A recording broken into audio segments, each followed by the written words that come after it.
নারী এখন অগ্রসর হচ্ছে, বেরিয়ে আসছে বাইরের আলোতে। পরিবারের হাল ধরার সাথে সাথে দেশের অর্থনীতিতেও অবদান রাখছে। সর্বোচ্চ বিদ্যাপীঠগুলোও নারীর পদচারণায় মুখর। কিন্তু এই স্বাভাবিকতাকে যারা মানতে পারছে না, তারা নারীর ওপর নানা কায়দায় নির্যাতন চালিয়ে যাচ্ছে।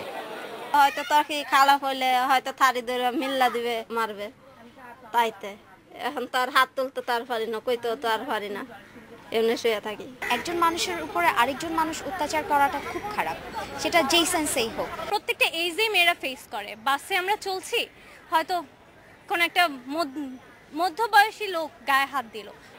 বেসরকারি সংস্থা আইন ও সালিশ কেন্দ্রের তথ্য সংরক্ষণ ইউনিটের সংগ্রহ করা তথ্য অনুযায়ী গত 5 বছরে যৌন হয়রানি, ধর্ষণ, যৌতুক, সালিশ ও ফতোয়া, এসিড নিক্ষেপ ও গৃহ পরিচারিকা নির্যাতনের ঘটনায় ৬,৯১৭ জন নির্যাতিত হয়েছে।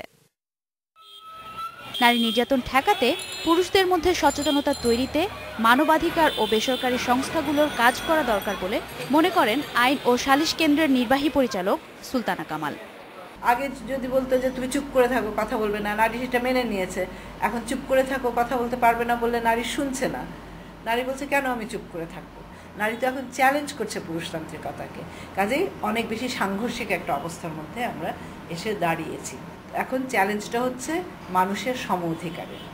গবেষকরা তথ্য উপাত্ত বিশ্লেষণ করে বলছেন, শুধুমাত্র সমাজের একটি স্তরের নারী নয়, বরং তৃণমূল পর্যায়েও নারী এখন তার অধিকার বুঝে নিতে চাইছে। তাই তাদের উপর নির্যাতনেও প্রকটতা দেখা দিচ্ছে।